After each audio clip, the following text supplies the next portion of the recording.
En este vídeo te mostraré cómo vender acciones desde la aplicación de Fidelity Investments de una forma rápida y sencilla.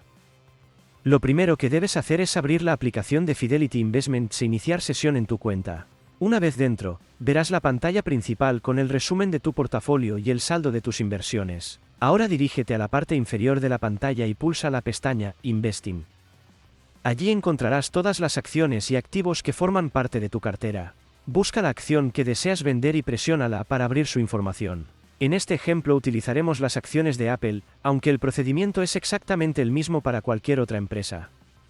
Cuando se abra la ficha de la acción, podrás consultar el precio actual, el gráfico de cotización y las diferentes opciones disponibles. Para comenzar la venta, pulsa el botón Sell. A continuación deberás elegir el tipo de orden que deseas utilizar. Si seleccionas una Market Order, la venta se realizará al mejor precio disponible en ese momento. Si prefieres establecer un precio específico al que deseas vender, puedes elegir una Limit Order. En este ejemplo utilizaremos una orden de mercado para que la operación se ejecute lo antes posible. Después, introduce la cantidad de acciones que deseas vender. La aplicación mostrará automáticamente una estimación del importe que recibirás por la operación. Una vez que todo esté correcto, pulsa el botón Review Order para revisar el resumen de la orden. En la pantalla de revisión verifica cuidadosamente que el símbolo de la acción, el tipo de orden, la cantidad de acciones y el importe estimado sean correctos. Si toda la información coincide con lo que deseas hacer, pulsa Place Order para continuar.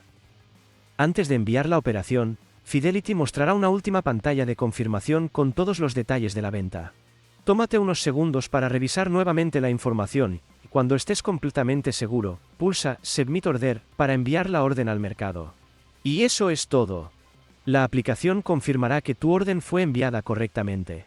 Desde esta misma pantalla podrás consultar el estado de la operación seleccionando View Orders o regresar al menú principal pulsando Done. Si realizaste una orden de mercado durante el horario bursátil, lo más habitual es que la venta se ejecute en cuestión de segundos. Si este tutorial te fue de ayuda, no olvides dejar tu me gusta, suscribirte al canal y activar la campana de notificaciones para seguir aprendiendo a utilizar las plataformas de inversión.